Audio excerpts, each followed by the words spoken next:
Imagine the Dune popcorn bucket, but for graboids. More than 200 episodes ago, we covered a 1990 film where a remote desert town was forced to reckon with a group of subterranean predators, and a handful of locals became the only line of defense against something moving beneath their feet. By the time the mid-90s rolled around, horror sequels were being pushed straight to home video, often without the original creators involved, and usually built to keep a name alive rather than grow it. In this case, though, the team behind that 1990 creature feature came back to continue what they started. They focused on expanding the creature's biology, shifting the setting, and building out a structure that would carry the series forward. The end result was a sequel that didn't go to theaters, didn't bring back its full original cast, and didn't try to recreate the same scenario. And yet, it's still talked about as one of the few direct-to-video follow-ups that actually holds its ground. But when a sequel carries the baggage of a direct-to-video release, what does it have to do to prove it belongs in the same conversation as its predecessor? We're about to find out, folks, because this week we're talking about Tremors 2: Aftershocks. Greetings and salutations, and welcome to Hacker Slash. If you're joining us again, welcome back.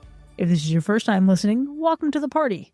We are a horror movie review podcast dedicated to telling you whether a movie is a hack, a total joke, a waste of time, or a slash. Totally killer, pun intended. My name is Chris. I'm your friendly neighborhood slasher enthusiast. This week I'm joined by the classic horror connoisseur, Sean. That's the little dingleberry in the back of your throat. Of course you would pick that quote. Why not? And listen, you're tuning in to Tremors 2 Aftershocks, but if you support the show, you'll also get to check out our B-side at the end of this episode where we get into straight-to-video horror, the phenomenon that is direct-to-video horror.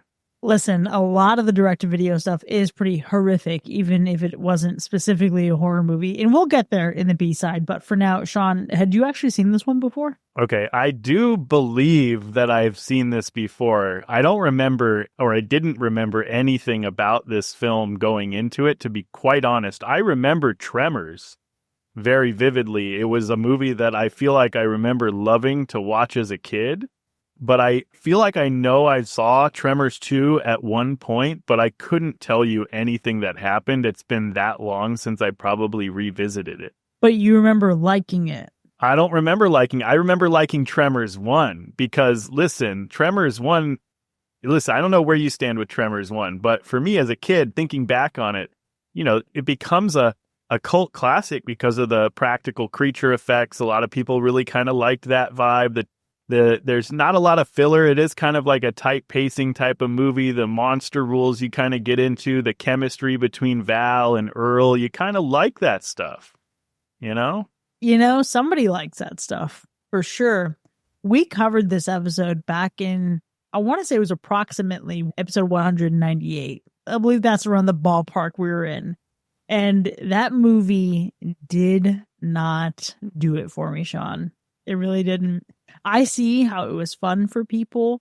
I also thought I wasn't particularly fond of Kevin Bacon in that movie. Coming into this, my expectations were actually super low, especially because on top of it not having been a movie that I really cared for, this is now a mid-90s direct-to-video sequel. Now, direct-to-video film, especially in the mid to late 90s and in the early 2000s, there's a lot of good stuff out there. We'll talk about that in the B-side at the end of this episode. But I didn't feel like there was a lot going for this. Now, what surprised me is that this wasn't something that the studio even forced out. The original writers actually came back and pitched this themselves. And I think that context really matters and actually eased my mind a little bit. This feels like a continuation from people who created it and love it instead of just it being a hot commodity product that they're trying to cash in on. And again, we'll unpack that in the spoiler zone, but it was enough to make me think, okay, I'm going to give this a chance. That's fair. I think, you come off of Tremors, and whether you like it or don't like it, that there is the fact that a lot of people do consider it to be one of the best creature features out there. And so when you come off of that and you're going into Tremors 2, you see that it's a direct-to-video sequel. You may read, who's in the cast. Some characters don't return. You know what I mean? And so the movie's obviously a smaller budget. So I think as a fan or not a fan, you probably think that this could be a cash grab sequel, but then you read something like that, right? And you learn something that, the filmmakers came forward and said, we want to do this. They put their energy into it. It wasn't like a studio saying, we want you to pump out this movie and just make it some kind of filler film. And so, surprisingly, that could make it a little bit better than you might expect. It absolutely could. I think what else is interesting is you really play with the idea of the cash grab of it all. Sequels are notoriously known for cash grabs. And even in this, we have our main character, Earl, who returns from the first film.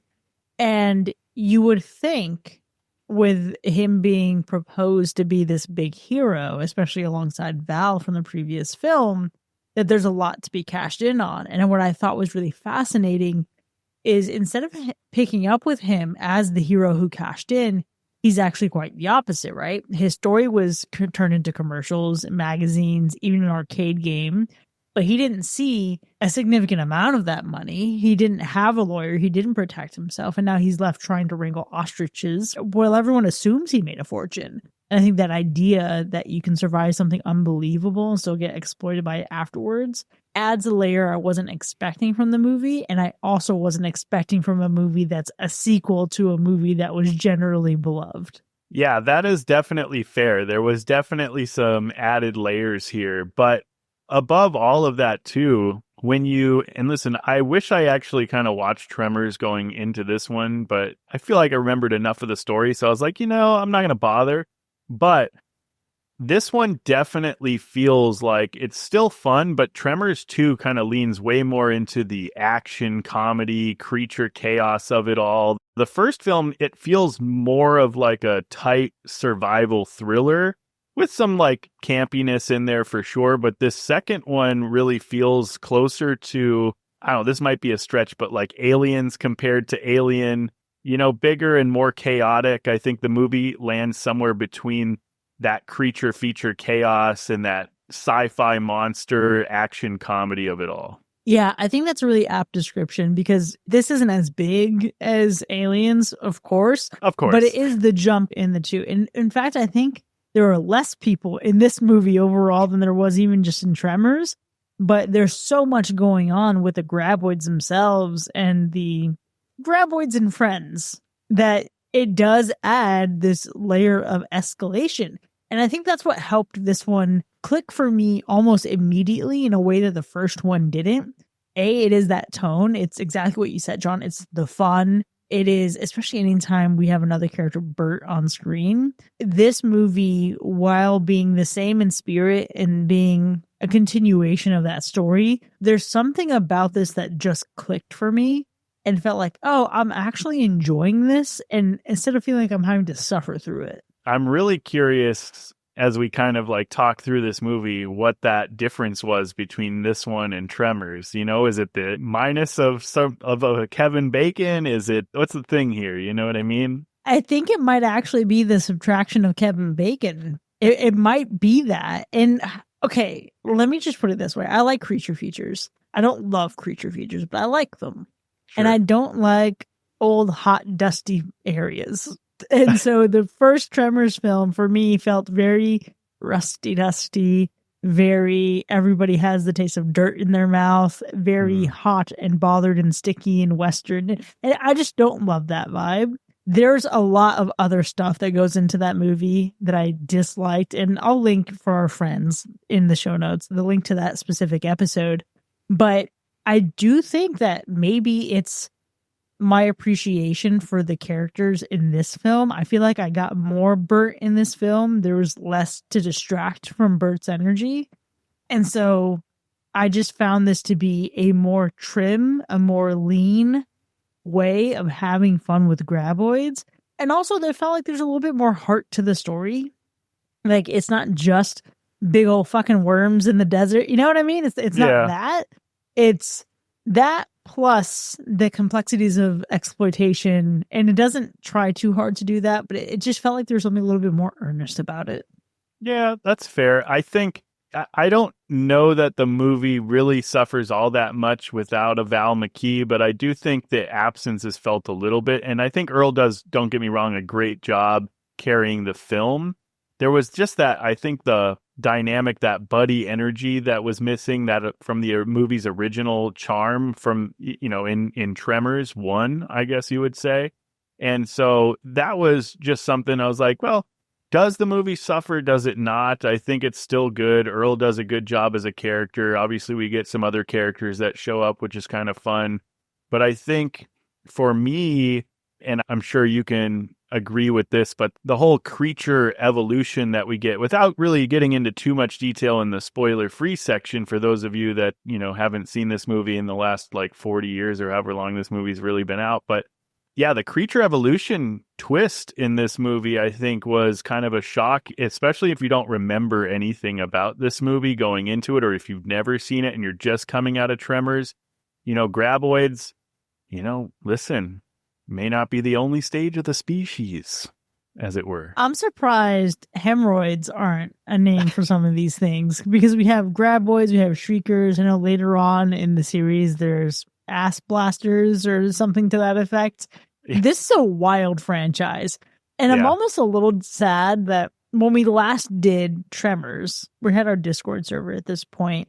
Somebody was going on and on and on about Tremors as a franchise and the graboids and the evolution of graboids. And we actually had this conversation come up several times over the last couple of years. So I've always known that there was more on the horizon.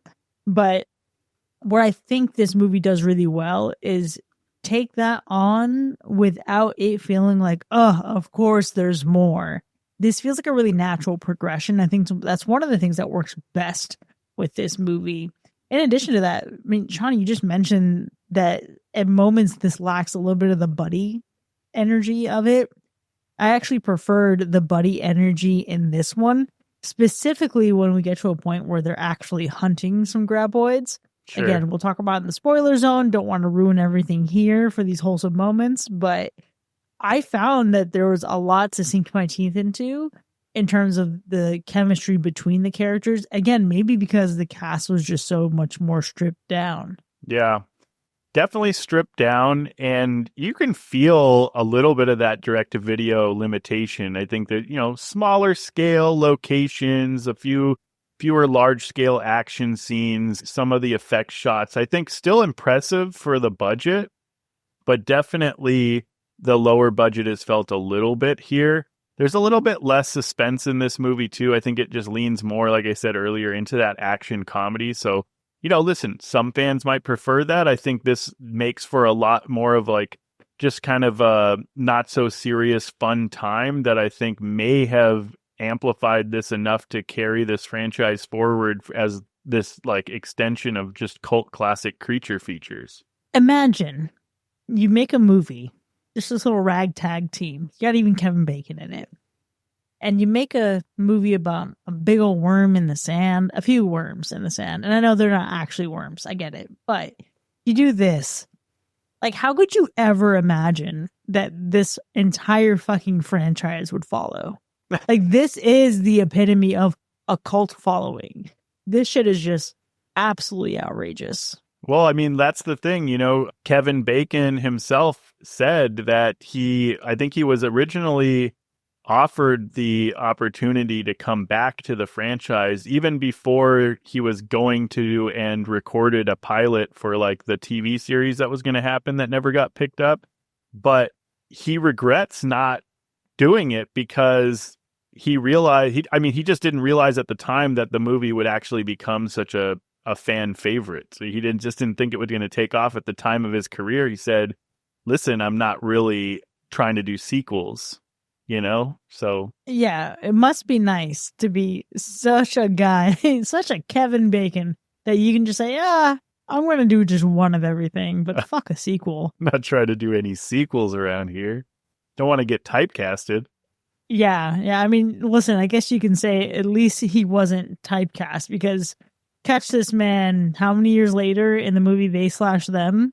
Yeah. Fucking crazy. Yeah. But to that point, obviously, this movie is big on its practical effects, its visual effects. There's a lot to unpack there. I know we're going to talk about it in the spoiler zone, but this is absolutely a movie that you have to see if you're a creature feature fan. If you love puppetry, if you love big old nasty monsters, this is the moment for you. And I can give some credit to this because obviously this is recognized as a universally beloved direct-to-video sequel.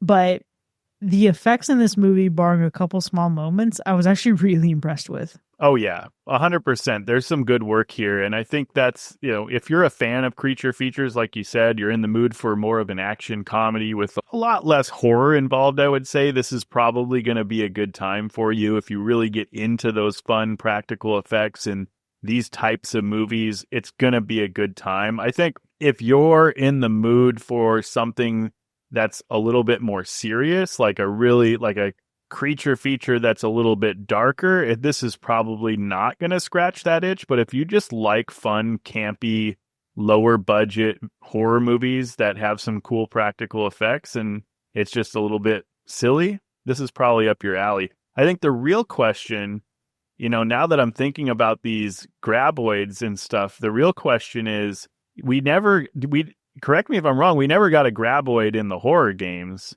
I wonder what the graboids would do to that Amityville house, just coming up from under it.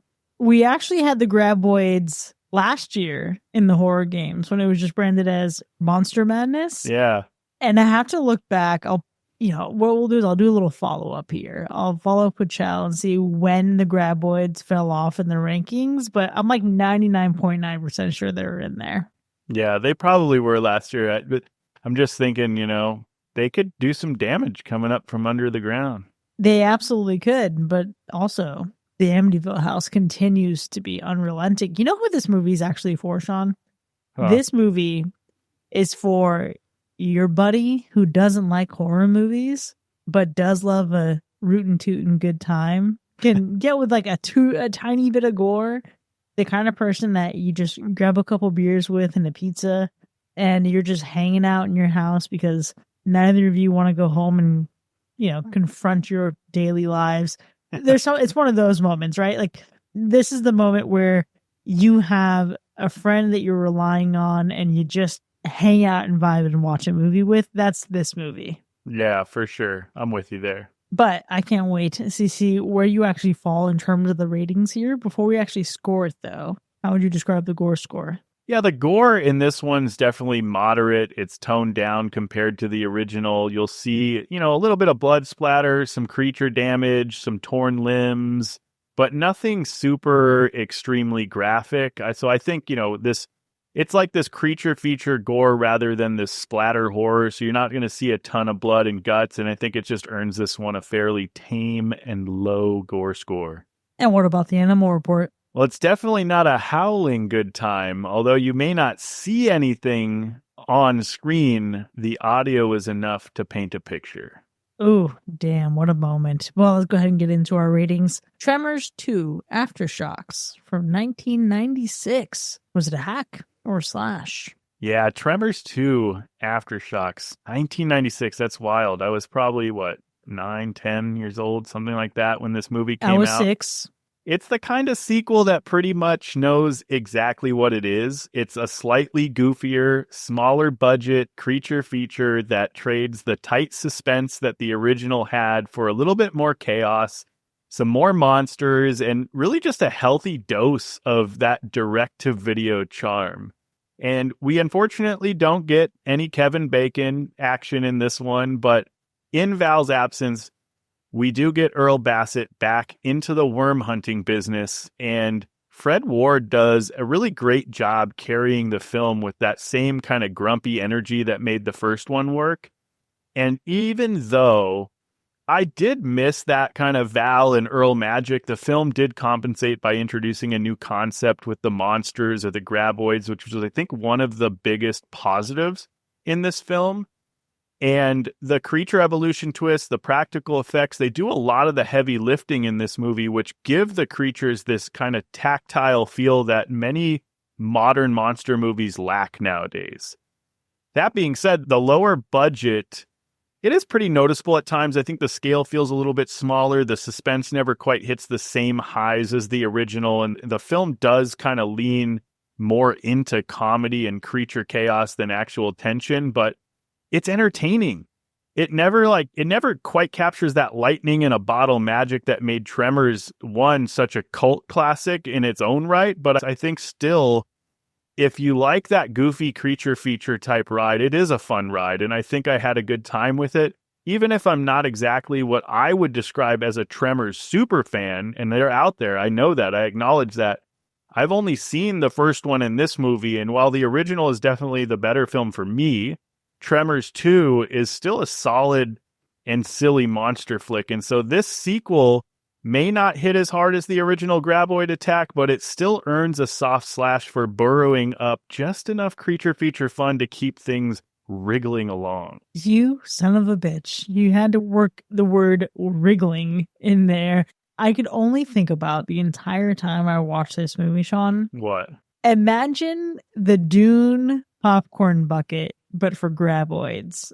If this movie got released this year in theaters to celebrate its anniversary, a direct-to-video sequel, finally getting a theatrical release, it would definitely have one of those weird fucking popcorn buckets. Oh, for sure. Oh, and that would be great. A Tremors popcorn bucket? Come on. Re-release it in theaters and just give us the graboid bucket.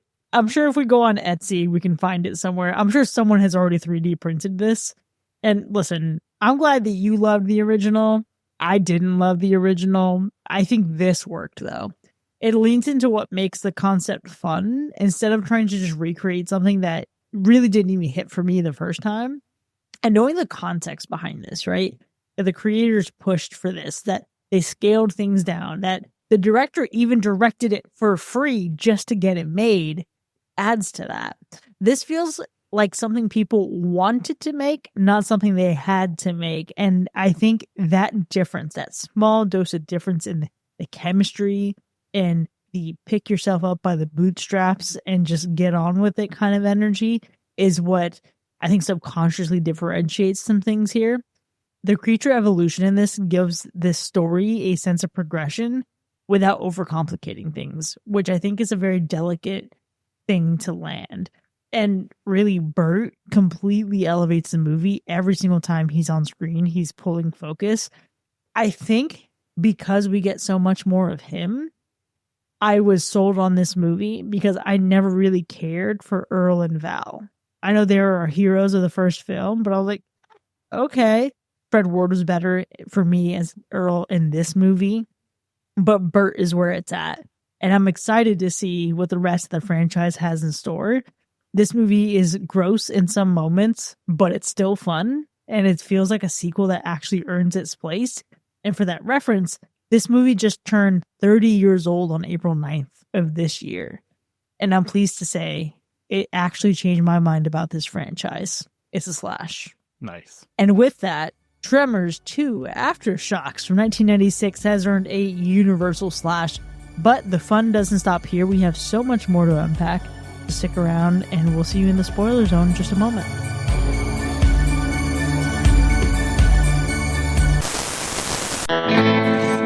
Well, let's be honest. If you live in a remote desert town and a giant underground murder worm starts tearing through your community, you got two options, son. You could either panic, scream, and climb onto the nearest boulder, or you could embrace the it and just start a snack empire. And that's where Desert Worm Jerky comes into play. Made from 100% locally sourced subterranean worm meat, Desert Worm Jerky is slow roasted, mesquite smoked, and sliced into convenient grab-and-go strips that are perfect for long days of graboid hunting, jumping from rock to rock while screaming, or waiting out for a pack of heat-seeking shriekers in an abandoned oil facility. Each bag is packed with protein and bold desert flavor with exciting flavors like original sandstone smoke, shrieker spice, and Burt Gummer's tactical teriyaki. There's a taste for every survivor. Now you might be wondering, Is giant worm meat safe to eat? Great question. The real answer is, who knows? And the real question is, who cares? Because desert worm jerky is proudly inspected to ensure it contains at least 40% fewer mysterious underground parasites than the leading brand. So the next time the ground starts rumbling beneath your feet, don't panic. Just reach for a bag of desert worm jerky, because when life gives you giant underground worms, you make jerky.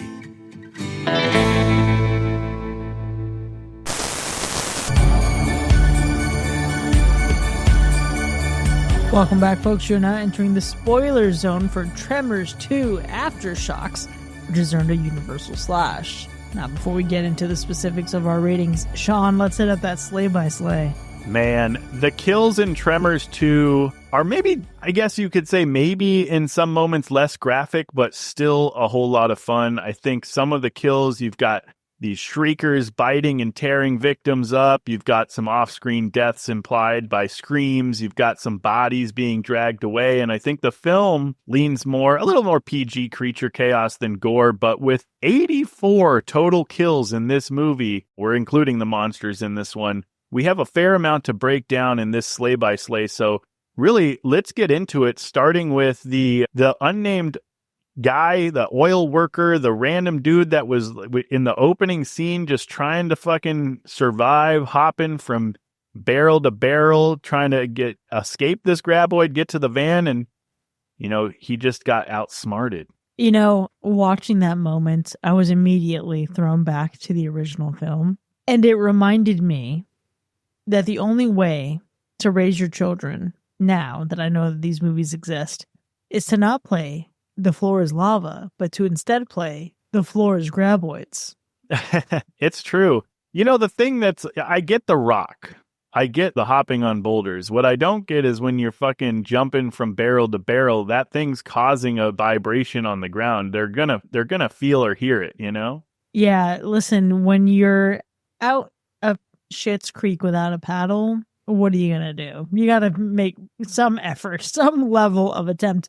But also, even if you got to your van, which wasn't particularly far away, you think the graboid suddenly doesn't give a fuck if you're driving? Sir, come on. Yeah, it's a little interesting. But, that guy, he didn't make it out alive. 5 other dudes in his field of work also got eaten that were mentioned. But then we kind of go, we get that whole premise. We get Earl and Grady coming together to go hunting to get what they were getting, $50,000 for each kill. Yep, they sure were. And you know how much that is in 2026 money? That's some oil money right there. That's some big money. Okay, $50,000 in 1994, actually, when this movie was actually filmed and was supposed to come out. Yeah. In 2026, that would be roughly $105,000 to $110,000 per graboid today. So let's do a little bit of this math. The graboids that eventually die, there's 4 of them that are killed before the evolution reveal. At least that we see. There's a lot more than that get killed. Yeah. But that's approximately $420,000. Yeah. Oh, what these do you guys. Think about? Yeah. Millionaires by now. Okay, so if you then count the shriekers and you want to foil that in, now granted there's a contract at play here, so technically the contract was for graboids, not descendant of graboids. But if you did this, 24 total creatures on the low end estimate. Yeah. In 1994, it would be 1.2 million. Today, it'd be around 2.5 million. The high estimate, if you go around 34, 35 creatures, 1.7 million in 1994, 3.5 million today. I mean, sign me up. I'll go hunt some fucking shriekers right now. That was going to be my question. There was trauma, but also they kind of had a really good time. So I feel like I would have absolutely fucking done it. You throw me $50,000, I probably would have done the whole thing for $50,000, not for $50,000 per graboid. So I'm glad they stipulated and added some clarity there. But also, I want to see what these contracts look like, because imagine you as the person who needs to hire Earl. Oh, yeah. You're trying to find this guy. And you're like, okay, this guy, I'm going to pay him $50,000 per graboid. And then some random motherfucker shows up and said, oh yeah, no, I'm getting in on this. You're also going to pay me $50,000 per graboid. Sir, get the fuck out of here. You come with no expertise, no on the job training. You haven't lived this shit. You're not entitled to 50 grand. And if I was Earl, I'd be pissed at this guy trying to move in on it. Yeah, you're getting, if you're even allowed to join, you're basically getting a small percentage of kickback. You know what I mean? Nah, dude, you're getting paid in exposure. Yeah, that's for sure. What also I think is actually kind of hilarious is the fact that we come off of Tremors, the first one, and it's such a wild time. Like, these guys are genuinely trying to survive. It's a horrific experience trying to get through these graboids until they finally figure out how to take them out at the end, right? They blow them up, lure them onto the whatever, and blow them up. And we flash forward into Tremors 2. They get Earl, and he's back in the saddle again, so to speak. And all of a sudden, these guys just have the plan, man. They're just lure him out here, get this remote control car, and just eat the dynamite and blow him up. It's like they barely even broke a sweat. Okay, this is work smarter, not harder at 100%. Its finest. This is it's teamwork makes the dream work. As any other platitude you can think of.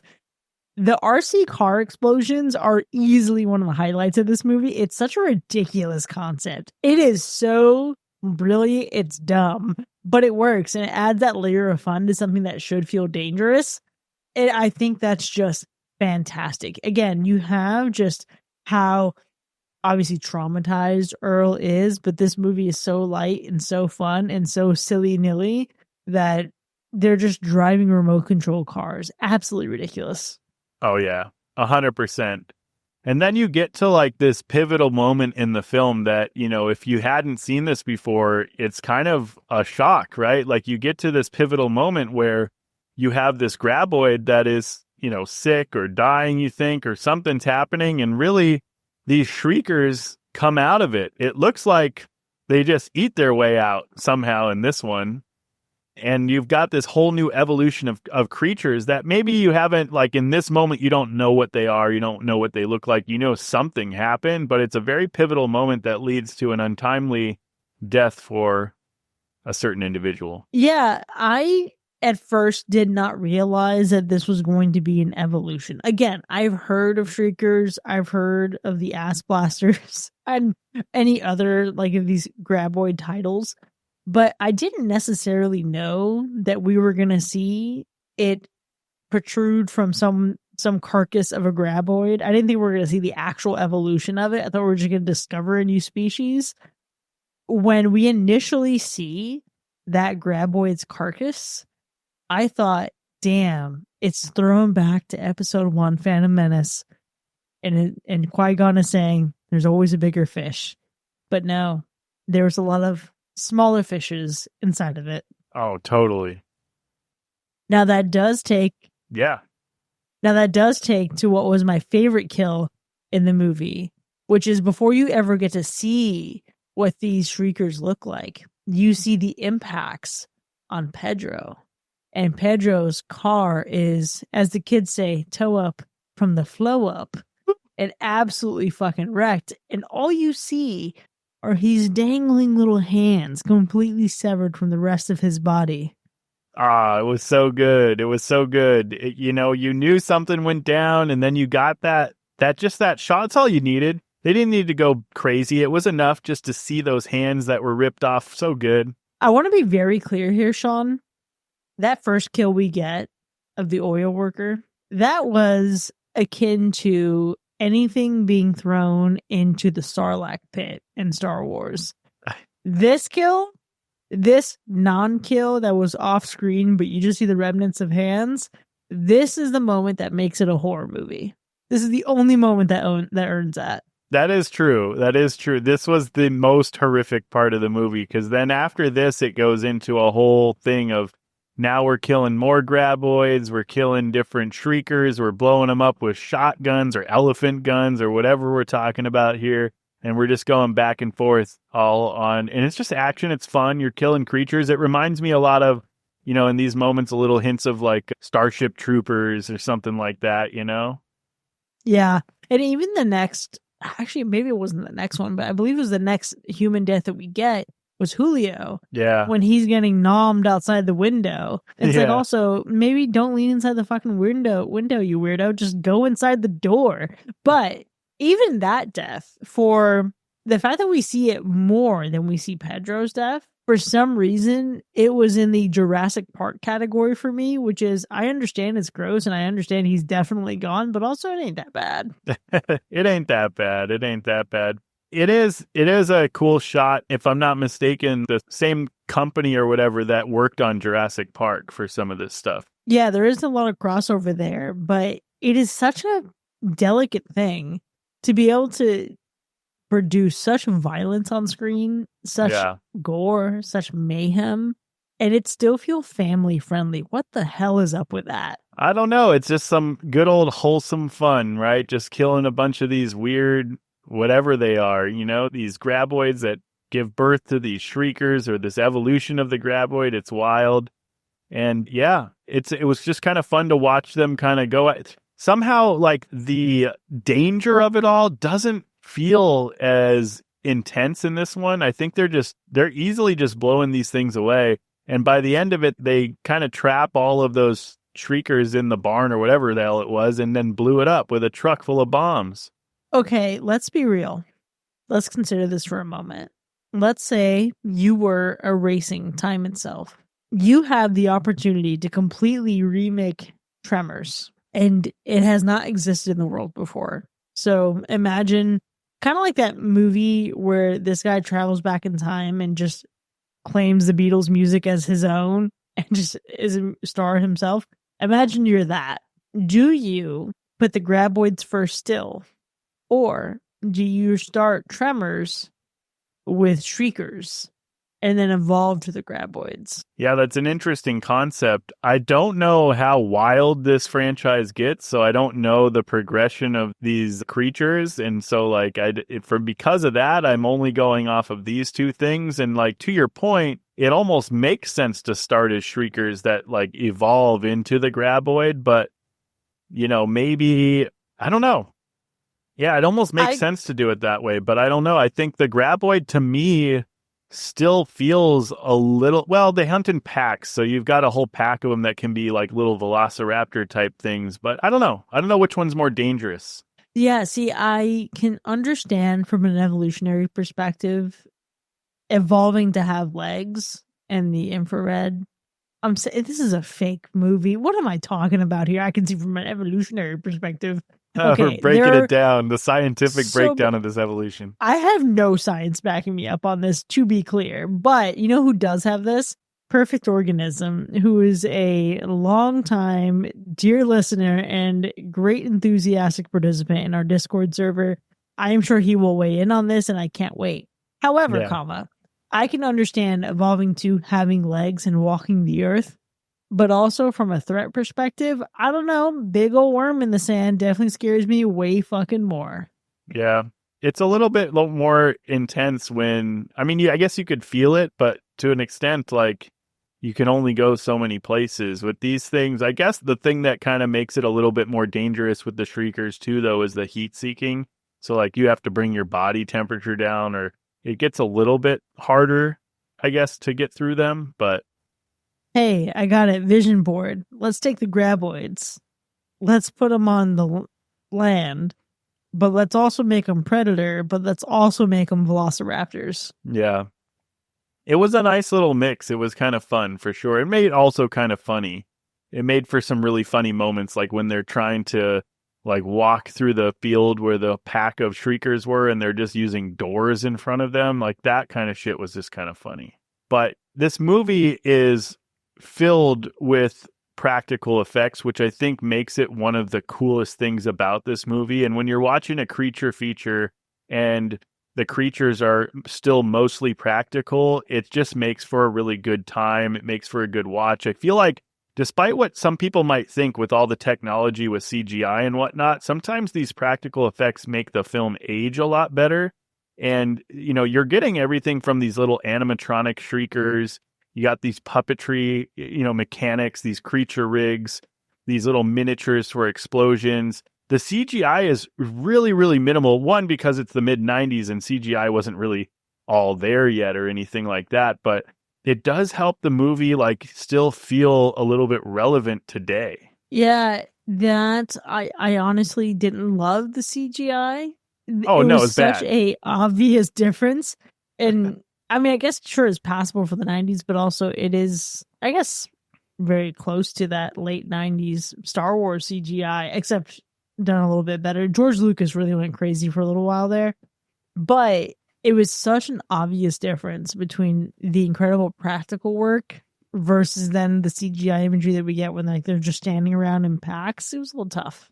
Yeah, it is tough when they start moving around and stuff, and you can see the CGI in those moments. It doesn't look great, just like anything with those effects from the mid '90s. But the Shriekers were really designed to be, despite what you might think with all this, a little bit easier to film because the graboids were extremely expensive to film in the first movie because they required these massive underground rigs, these huge mechanical puppets, the controlled terrain setups. There was so much that went into filming the graboids.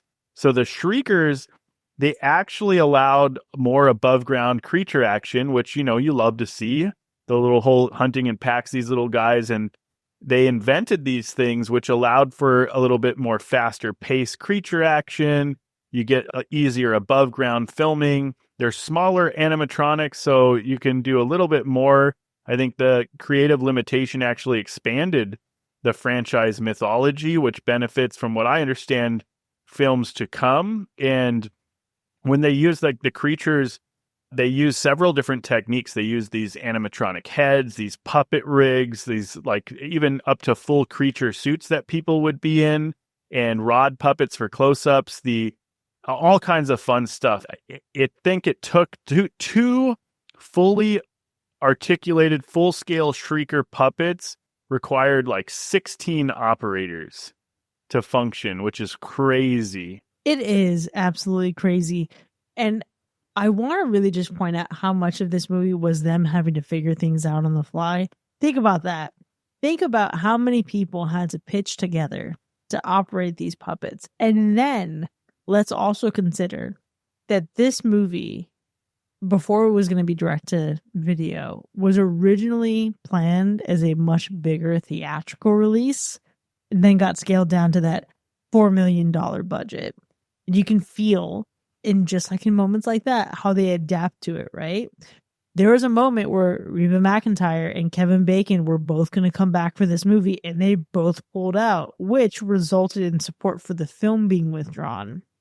And then the actors and crew volunteered to either lower their rates or work for free to keep it alive. I mentioned earlier that the director offered to direct the film for no pay.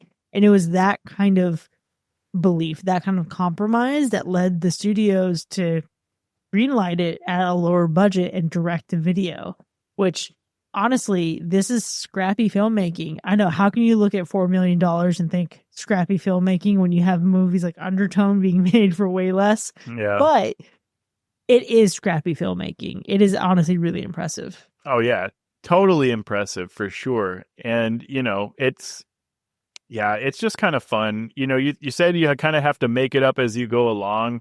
There's all kinds of funny stuff. Like the actors were, some of these interviews, the actors were saying that when they're inside of these suits, because they had limited vision, they're sometimes just crashing into props and actors during filming. It must have been probably just a fun time trying to work these things. Speaking of actors in suits, I just cannot wait for us to get to the 1954 Godzilla. Oh, it's going to be great. Oh boy, yeah. That's going to be a good time for sure. Now, speaking of things that felt like they were made up along the way, I just want to highlight one of my favorite moments in this movie, which was, and I'm sure it was actually scripted, but Bert's captain logs, like him driving around in his truck, you see a light come on, and then you realize, oh, he's just filming himself. He's vlogging.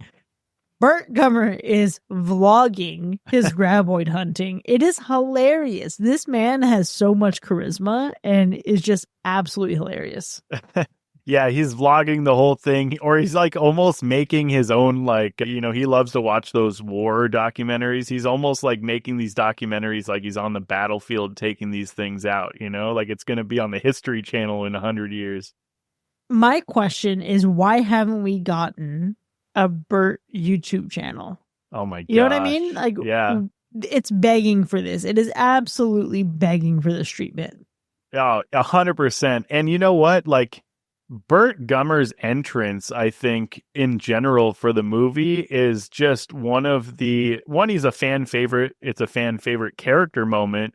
And when he shows up, the tone shifts instantly. And it's such a great moment. And I think that the audience already knows Burt is insanely overprepared coming out of the original Tremors. His arrival brings, I think, the firepower, but also even more comedy. And so, like, if you're a fan of Tremors, Burt's presence was a huge payoff moment that I believe was actually like not 100% planned at first. Like, he was kind of late coming in. It was almost like a surprise for the film and for us watching it, which is awesome. And what a great surprise that was. Genuinely, Sean, if he wasn't in this movie, I would have been ridiculously bored. I don't know that I could have stuck with this movie the same way. He really elevated it, honestly, significantly for me.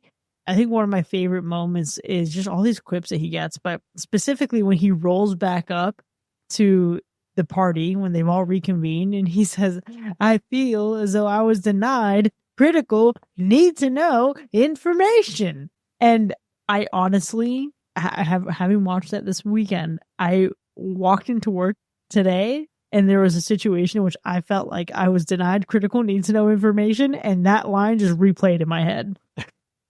Oh my gosh. Yeah, it's wild. I think some of the also just like great scenes is also when we get the reveal of these shriekers coming out of the graboids.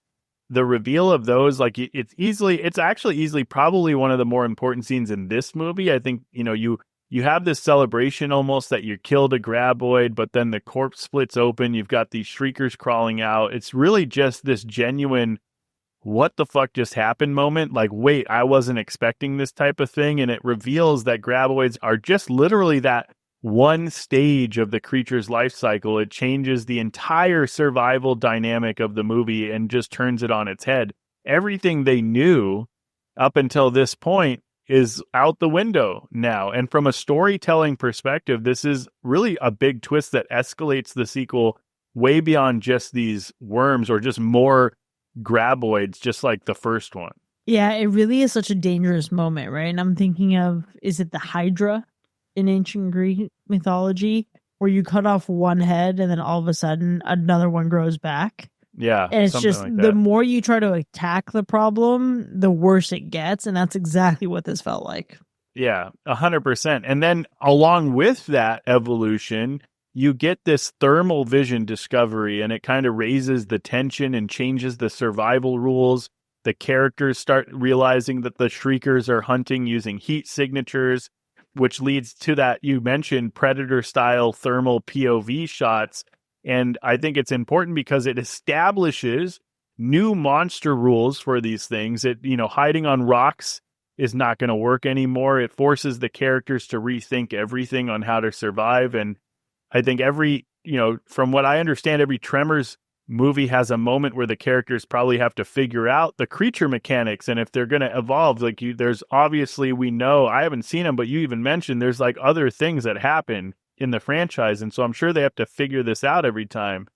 But what's cool about these infrared things is the infrared POV sequences depicting what these like heat sensing shriekers actually see were achieved in this really clever way by having actors wear red suits and yellow stockings on set, which is kind of fucking hilarious. But they were then like color manipulated in post-production. And so those sequences were additionally shot on these high 8 video and blown up to 35 millimeter film and added this grainy quality to it and this intentional texture choice that gave this POV shot this really distinct look on these literally zero effects budget. It's crazy. Like what they did with nothing. And I want you to know it would still be cheaper to do today with the phone you already have in your pocket. Damn. just to put it into perspective, you know? No, genuinely, every day I think about the fact that I sold my soul to the government to go to school for film. And yet these cameras have cinematic mode, have depth of field, have rack focus capabilities. Yeah. It's crazy what Who would you have can thought? do right now. Who would have thought, you know? Yeah, No one. I was a real chump. But I actually really did like the thermal heat vision, etc. Yeah. Again, it reminded me a lot of Predator. But on the other side of that, I actually really enjoyed the whimsy of seeing Earl dressed up and really like just taken on with a fire extinguisher, just completely covered up to cool him down. But specifically when his body heat starts to reappear, that actually added a great deal of tension to the film. Oh, definitely. Definitely. What really just kind of broke through that tension, though, was at the end of the film where we get this really ridiculous and hilarious scene where, you know, it's supposed to be this really special moment, but I couldn't help but just laugh on this because Earl and Kate make this fucking connection at the end of the movie where she basically reveals that she was in a Playmate issue, and he's like, no way, not the October 74 Playmate that's sitting on my fucking wall. What in the holy hell, man? Just like, and then she does the pose, and he's like, oh yeah, that's you. Ridiculous. Absolutely ridiculous. Star-crossed lovers, I suppose. Listen, Earl and Val really do love science girls. I think they both have a type. But for the world to be so small that Playmate model in particular ends up being a scientist that ends up in an oil field in Mexico, hunted by graboids. Come on. That was, you know what? Don't let your dreams be dreams. May we all be Earl and find our Playmates. Yeah, it's so true. And, you know, we got to love it. And Kate, you know, she does fill, you know, Rhonda's role, the scientist character. She helps explain the creature biology, the heat vision mechanics. She plays that pivotal role as well as like bringing the story forward. But yeah, Earl, definitely the returning hero. I think he shows up in a big way, you know, not having Val, not having Kevin Bacon. He had to show up and be the character. And I think what worked really well for Earl, and I'm sure you'd probably agree, is a little bit more confident, more experienced, basically this professional graboid hunter now. And I think he definitely carries the movie really well. Yeah, he really is the Han Solo of this whole operation. And what I like about him is that he's confident, yeah, he's experienced, yeah, but he also isn't really fucking around with this stuff. Like, he's very wary of the world around him. He's very wary of the graboids. He understands the jeopardy and he respects the jeopardy, where everyone else may be taking it less seriously than him. So I really, really like that.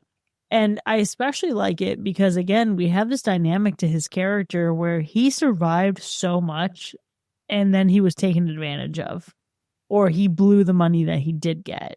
We have him this entire film thinking about the fact that he survived, but he's so focused now on financial survival. And sure, he can keep his life, but like, how is he budgeting? How is he investing? How is he going to take his next third big second chance?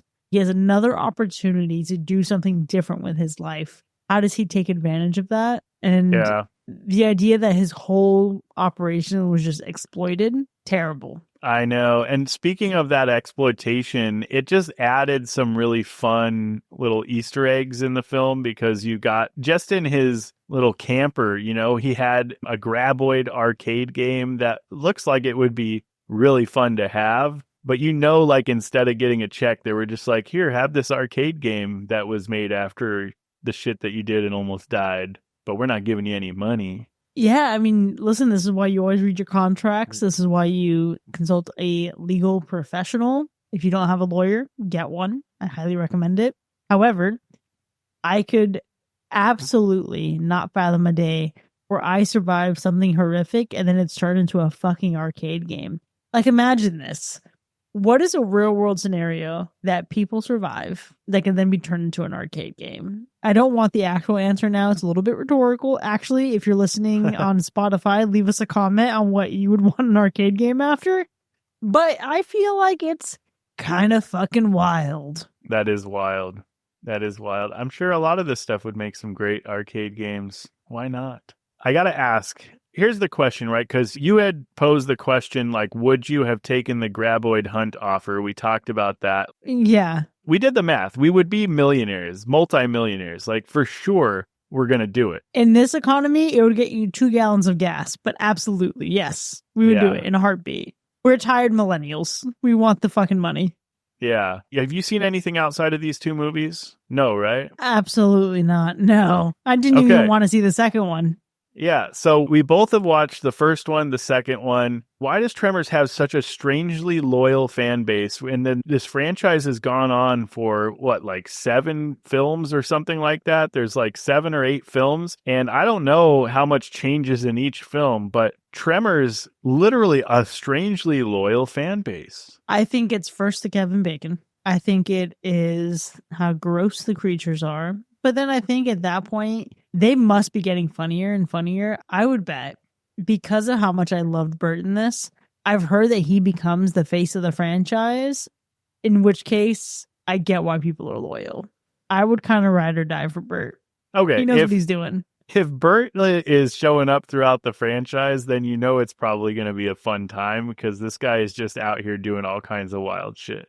But I think that is part of the winning recipe here. So we have the evolution of creatures. We have Bert as an incredibly dominant character. Earl got his bag. I hope that Earl gets his payday and goes to do whatever the fuck he wants. Grady, good job being in the right place at the right time and the right kind of fan, I suppose. Like, I don't know how you, again, scammed your way into this whole operation. But if we move on in this franchise and only ever get Bert again, somebody's going to reply to this and they're like, oh no, Earl comes back, I'm sure. If we only ever get Bert and we continue to get ridiculous evolutions of these things, I think it makes a really strong breeding ground of potential for the franchise. I think this is something where I'm actually thinking, am I into this? Am I into Tremors? Yeah, I'm with you for sure. I think the evolution of the creatures, the overall expansion of the lore, it allows for the franchise to continue building off of the last film and create this world of just creature feature fun. And I can see why people kind of like a little bit of these movies. Hopefully they continue to be this fun. I think with Bert Gummer, with his silly survivalist humor and war addiction, I think that's what fans have come to love about his character. If Earl comes back, cool. I think all of this, to your point, it makes you wonder, like, am I becoming a Tremors franchise fan? I don't know. We'll have to see the next installment, whether we do it for the podcast or maybe we just do a Tremors marathon for fun. Who knows? So I think like it has made me want to explore more of the franchise now. Which is so fucking crazy. Am I gonna be into Tremors? I'm still thinking about this. I might be a Tremors fan, and I might be a Tremors fan specifically because of Bert Gummer. And that's exactly why I'm into the idea of watching this franchise moving forward. I don't really care to go back for the previous film at all, but I do want to look forward to the future with Bert. And while we have a long future to look forward to with Bert, for now, there you have it, folks. Tremors 2 Aftershocks has earned a Universal Slash. Now, we certainly had a robust discussion here, but the conversation doesn't end here by any means. Yeah, if you want to find out what's lurking underneath this episode, consider supporting the show and check out patreon.com/hackerslash. Some of the perks allow you to enjoy even more of the show, including bonus content with early access, extended episodes with our B-sides, movie nominations, and of course, live shows.